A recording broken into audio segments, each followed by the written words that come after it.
respon yang tidak sama sehingga ini akan menyulitkan anak dan membingungkan anak.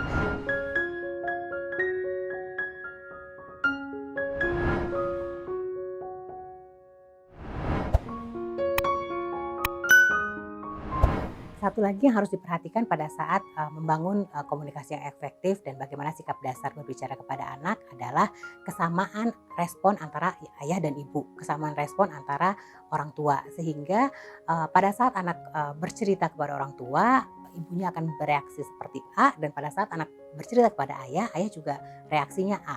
Sehingga perubahan perilaku yang diinginkan akan lebih mudah terbentuk karena ada persamaan antara ayah dan ibu. Tapi kalau ayah dan ibu memberikan respon yang tidak sama, sehingga ini akan menyulitkan anak dan membingungkan anak akan tingkah laku apa yang harusnya dipertahankan, tingkah laku apa yang harusnya diperbaiki. Karena pada saat anak bercerita kepada ibunya, mungkin menurut ibunya tingkah laku tersebut nggak apa-apa untuk dilakukan. Tapi pada saat anak bercerita kepada ayahnya, ayahnya mengatakan bahwa tingkah laku tersebut perlu diperbaiki, misalnya seperti itu. Sehingga anak mengalami kebingungan, sebenarnya tingkah laku yang ditampilkan oleh anak ini harus diperbaikikah atau harus dipertahankankah.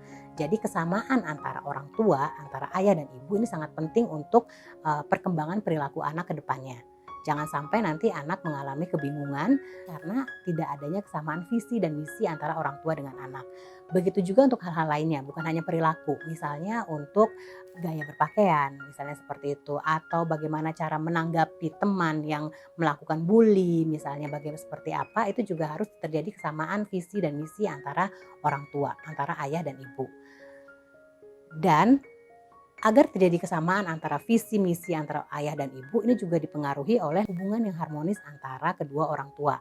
Kenapa? Karena hubungan yang harmonis antara ayah dan ibu tentunya akan berdampak pada komunikasi antara ayah dan ibu. Kalau ayah dan ibu menampilkan komunikasi yang efektif, komunikasi yang baik, tentunya segala hal akan dapat dikomunikasikan termasuk pola asuh anak. Jadi pada saat mengembangkan pola asuh pada anak, ayah dan ibu mengembangkan pola asuh yang sama.